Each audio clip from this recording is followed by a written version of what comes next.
السلام علیکم، خوش آمدید ہمارے چینل پہ۔ جب زندگی میں حکم بھی ہو کہ چلنا ہے اور کہیں پہنچنا ہے، اور ساتھ یہ المیہ بھی ہوتی ہے کہ کچھ عرصے کے لیے ہم ارد گرد کے لوگوں کے محتاج ہوتے ہیں۔ ہر جگہ سمت بتانے والے دوسرے لوگ ہوتے ہیں، ہم اپنی مرضی نہیں چلا سکتے۔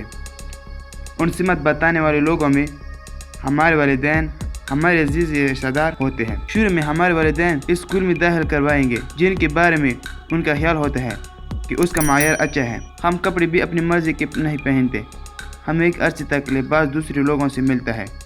یہ اس لیے ہوتا ہے کہ ہمیں شعور نہیں ہوتا۔ شعور کی آنکھ ہمیں اس وقت ملتی ہے جب ہم محتاج نہیں رہتے، ہم آزاد ہونا شروع ہو جاتے ہیں۔ زندگی میں ہم آزاد بھی ایک دم سے نہیں ہوتے، ہم آہستہ آہستہ آزاد ہوتے ہیں۔ پھر خوش قسمتی یہ ہوتی ہے کہ ایک وقت وہ بھی آتا ہے کہ ہم مکمل آزاد ہو جاتے ہیں۔ کئی لوگ تو بڑی عمر میں بھی آزاد نہیں ہوتے۔ جب شعور کی آنکھ کھلنے لگے، سب سے پہلا کام یہ کیجیے کہ باقاعدہ بیٹھ کر غور و خوض کر کے زندگی کو کوئی سمت ضرور دیجیے۔ اس کی وجہ یہ ہے کہ اس وقت ہمارے پاس جتنی زیادہ توانائی ہوتی ہے، اتنی توانائی کے ساتھ جو کام ہو سکتے ہیں، اگر وہ نہ کیا جائے تو پچھتاوا رہ جاتا ہے۔ جو توانائی آپ کے پاس ہے، جب آپ رات سونے لگے تو آپ سے یہ سوال کیجیے کہ کیا میں نے ان منٹوں کو بھرپور استعمال کیا ہے؟ آپ غلط گاڑی پر 15 منٹ بیٹھنا برداشت نہیں کر سکتے اور 10 منٹ غلط راستے پر سفر نہیں کر سکتے۔ بالفرض اگر آپ غلط سمت سفر بھی کر لیں تو پھر بھی دوسری گاڑی پکڑ کر اصل جگہ پر جایا جا سکتا ہے۔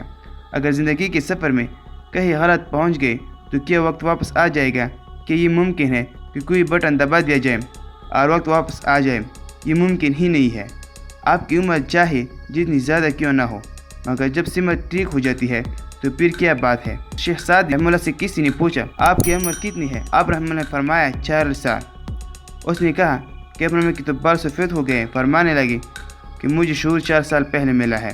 اگر شعور مل جائے تو پھر ایک ایسی زندگی جس میں سمت نہیں ہے، سمت آ جاتی ہے۔ اگر یہ کہا کہ آپ کی 100 سال بھی سمت زندگی ایک دن کی سمت والی زندگی زیادہ بہتر ہے، کہ ایک دن زندگی گیدڑ کی 100 سال زندگی سے بہتر ہے۔ صرف ایک دن جینا ہو جس میں سمت ہو، شوق ہو، جذبہ ہو، جس میں آپ کو کم از کم یہ یقین ہو کہ میرا دل میرے ساتھ ہے، میری روح میرے ساتھ ہے، میرا کام میں میری روح پوری شامل ہے۔ دوستوں، اگر آپ کو یہ اچھی لگی تو پلیز چینل کو سبسکرائب کریں اور یہ ویڈیو اپنے دوستوں کے ساتھ ضرور شیئر کریں۔